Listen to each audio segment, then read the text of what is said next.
hollow hours. The clock struck midnight, but the hands hadn't moved in 3 hours. Lena sat at the kitchen table, fingers wrapped around a chipped mug of cold tea, staring at the antique wall clock above the sink. Its brass face gleamed faintly in the dim spill of the street lamp outside, just enough light to see the frozen hands pointing to 9:07. She'd checked her phone 12:03 a.m. The discrepancy shouldn't matter, yet it did. It gnawed at her like a splinter under the skin. She hadn't slept in 2 nights. Not since the funeral. Not since she'd lowered her sister's ashes into the ground with trembling hands and a throat too tight for tears. Mara had been gone for 10 days, but Lena still heard her humming in the hallway, still caught the scent of lavender and burnt sugar that clung to her clothes. Grief played tricks. She knew that. But this felt different, sharper, hungrier. The house was too quiet. Not peaceful quiet. The kind of quiet that pressed against the eardrums like cotton soaked in oil. Outside, the wind didn't stir the trees. No cars passed on the wet asphalt. Even the refrigerator had stopped humming an hour ago. Only Lena's breath, shallow and uneven, broke the silence. She stood, joints stiff, and walked to the window. The backyard was a void. No moon, no stars, just the blackness of a sky that had swallowed all light. Her reflection in the glass was faint, a pale smudge with hollow eyes. Behind her, the kitchen stretched into shadow. She turned. The chair she'd just vacated was pushed in. She hadn't done that. Her pulse thudded in her temples. She stepped back, bare feet cold on the linoleum. The air smelled faintly of damp earth and something metallic like old pennies. She hadn't opened a window, hadn't cooked, hadn't bled. A soft click came from the hallway. Lena froze. The sound was precise, deliberate, like a door latch releasing. Mara? Her voice cracked, barely audible. No answer. Just the weight of the silence returning, heavier now. She grabbed the flashlight from the counter, its beam weak, yellowed, and moved toward the hall. The floorboards groaned underfoot, each creak echoing like a warning. The hallway stretched longer than she remembered, walls narrowing slightly as if the house were breathing inward. At the end, the bathroom door stood ajar. It had been closed when she came home. She nudged it open with her foot.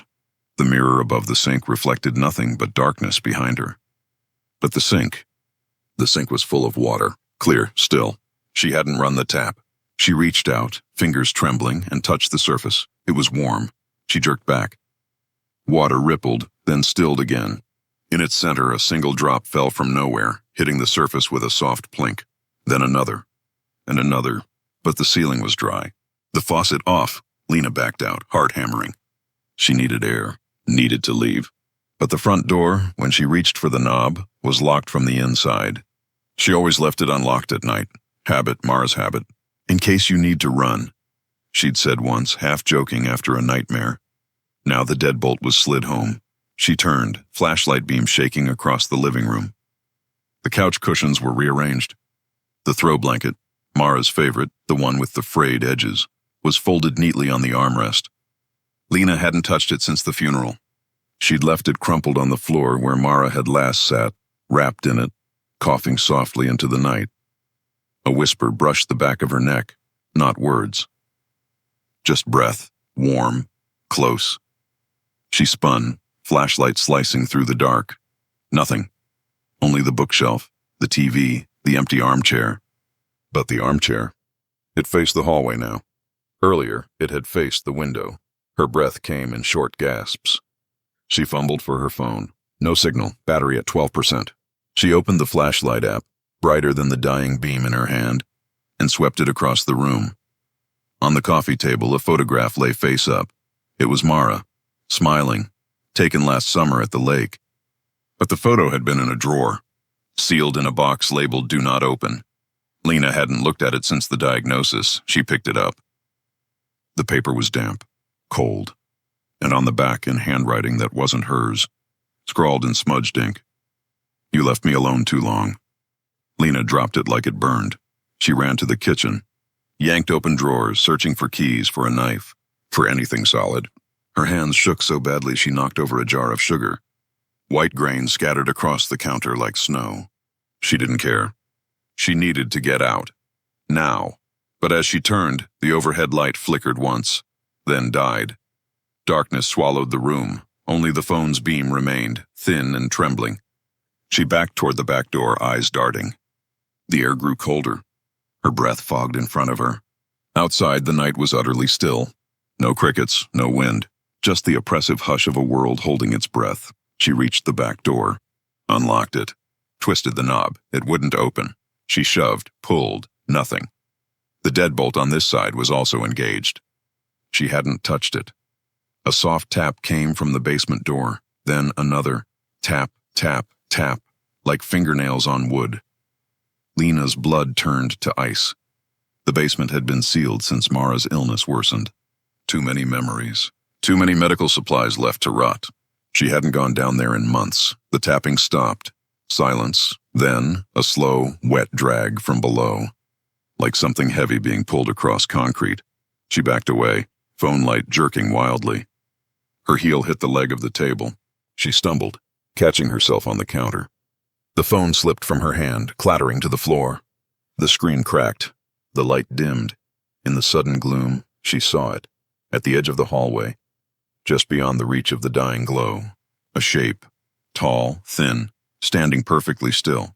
Not Mara, not quite. Its head tilted slightly as if listening. Lena's lungs locked.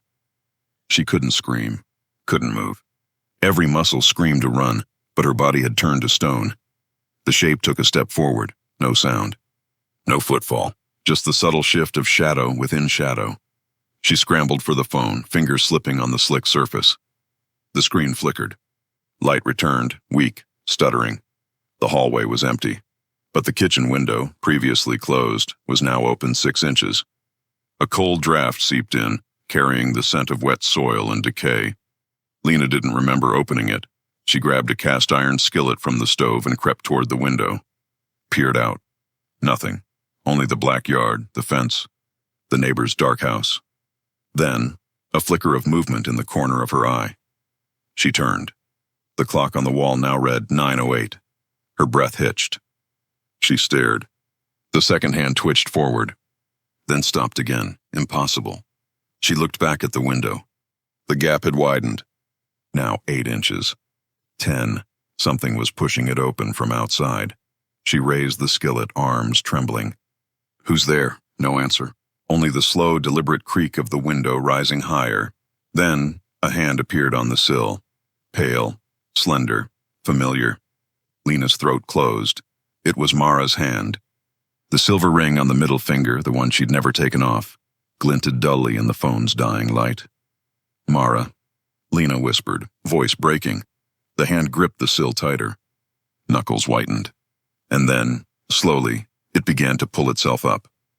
Lena stumbled back, skillet raised like a club. The phone light guttered out. Darkness, a wet, ragged breath filled the room. Then, a voice, hoarse and broken, yet unmistakable. You didn't wait, Lena screamed. Swung the skillet blindly. It connected with something soft, a thud. A gasp, silence again. She fumbled for the light switch. Clicked it, nothing. Power was out. She dropped to her knees, hands searching the floor for her phone. Found it. Screen black. Dead. She was alone in the dark with whatever had come through the window. Her breath came in ragged bursts. She pressed herself against the cabinets, knees drawn to her chest. Listened. A soft drip. Drip, drip came from the sink. Then footsteps. Bare feet on linoleum. Slow, deliberate, circling. Lena squeezed her eyes shut. It's not real. It's grief. It's guilt. You left her alone in the hospital that last night. You went home to sleep. You didn't hold her hand when she died. The footsteps stopped in front of her. Cold fingers brushed her cheek. She opened her eyes. Mara knelt before her, pale, eyes sunken, hospital gown stained with dirt. But her smile was wrong. Too wide, too many teeth. You came back, Mara whispered, voice layered with something ancient and hollow. But you're not her, Lena recoiled. What? Mara's head tilted. You buried the wrong body. The words struck like ice water. Lena's mind reeled. No, impossible. She'd identified the body, signed the papers, held the urn, but then, why did the ashes feel warm when she'd scattered them? Mara leaned closer. Her breath smelled of earth and rot. I've been waiting in the hollow hours, between midnight and dawn, when the veil is thin, when the dead can wear the living, if they're invited. Lena's blood ran cold. I didn't invite you. You did, Mara whispered. Every night you whispered my name into the dark. Every time you wished I was still here. You opened the door. Tears streamed down Lena's face. I'm sorry. I'm so sorry. Mara's hand closed around her wrist. Cold, strong. Stay with me. Lena tried to pull away, but the grip was iron. The kitchen walls seemed to dissolve. The air thickened. Time stretched like taffy. Then, silence. Absolute. Lena opened her eyes. She sat at the kitchen table, mug of cold tea in her hands. The clock above the sink read 9:07. Outside, the street lamp cast its weak glow through the window. She stood, walked to the window. The backyard was a void. Behind her, the chair she'd just vacated was pushed in.